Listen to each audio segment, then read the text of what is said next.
अधिवक्ता आयु समाप्त कर सेवानिवृत्त हो रहे हम सबके गार्जियन आदरणीय अजयानंद मेन साहब, प्यारे बच्चों, आदरणीय डीआईजी साहब, उपस्थित साथियों, कोई भी लोक सेवक जिस दिन सेवा ज्वाइन करता है उस दिन उसकी सेवानिवृत्ति की तिथि नियत हो जाती है। लोक सेवक 30 साल, 35 साल, 36 साल सेवा करता है। इस दौरान विभिन्न लोग उससे मिलते हैं, तमाम लोगों से संवाद होता है, अच्छे बुरे लोगों से मिलने का अवसर मिलता है। बहुत लोग ऐसे होते हैं जिनसे मिलने मात्र से आनंद की अनुभूति होती है, सुख का अनुभव होता है, शरीर में एक सकारात्मक ऊर्जा का संचार होता है।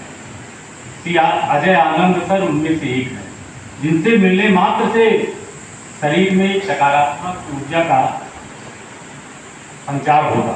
चाहे वो सर का मैंने देखा कि चाहे वो कांस्टेबल हो, चतुर्थ श्रेणी कर्मचारी हो या फिर आईपीएस अधिकारी, सबके साथ एक सा व्यवहार सर का रहता था। जो सम्मान चतुर्थ श्रेणी कर्मचारी को देते थे वही आईपीएस अधिकारी को भी देते थे। ये एक अधिकारी के लिए बहुत बड़ी बात है।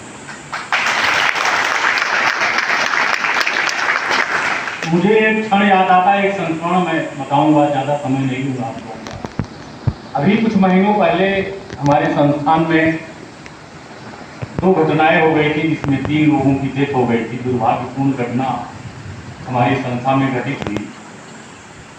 उसमें जो भी उनके पेंशन थे, जो भी डीएड थे, वो तो समय से दिलवाया ही गया, हर संस्थान में दिलवाया जाता है, तो कोई बड़ी बात नहीं है। लेकिन उसके बाद उनके बच्चों का ख्याल रखना ये बहुत बड़ी बात होती है।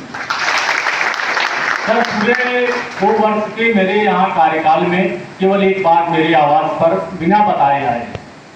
अचानक एक दिन मैं बैठा था, सर मेरे आवास पे इसे चलते हुए आए कि ब्रजेश तुम्हें पता है कि नहीं, राम केवल की बिटिया बहुत बीमार है और तुम्हारा कई डॉक्टरों से, हॉस्पिटलों से अच्छे रिलेशन है, जरा उसको अच्छे हॉस्पिटल में भर्ती कराएं। आप समझ सकते हैं कि मानवता की पराकाष्ठा जो हो सकती है वो एक व्यक्ति भी परिलक्षित हो रही है।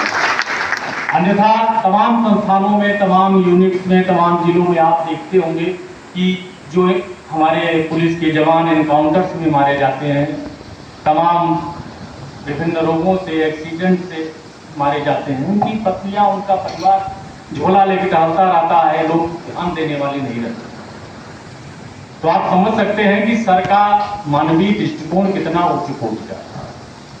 और जो भी सर से मिला, जो भी सर के चैम्बर में गया मिलने के लिए, चाहे सिपाही हो, चाहे सब इंस्पेक्टर हो, इंस्पेक्टर हो, डिप्टी एसपी हो, किसी रैंक का, वो बाहर मुस्कुराते हुए ही निकला। महाभारत के वन पर्व में आप सब लोगों ने पढ़ा होगा यक्ष और युधिष्ठिर का संवाद, सब लोगों ने सुना होगा, पढ़ा भी होगा। उसमें जब यक्ष ने युधिष्ठिर से पूछा कि सबसे बड़ा दान क्या है, युधिष्ठिर ने कहा सबसे बड़ा दान है अभय दान। किसी को भयमुक्त कर देना, किसी के कष्ट का निवारण कर देना, ये सबसे बड़ा दान है। और सर के चैम्बर में जो गया वो बाहर हंसते हुए निकला, ये बहुत बड़ी बात है। अभयम सर्वदा तस्मै ददाम एतम व्रतम मम। हमारे रामायण में कहा गया है, भगवान राम कहते हैं कि जो भी मेरे पास आया उसके सारे कष्टों को मैंने दूर कर दिया। अभयम सर्वदा तस्मै, उसको मैं अभय दान दे देता।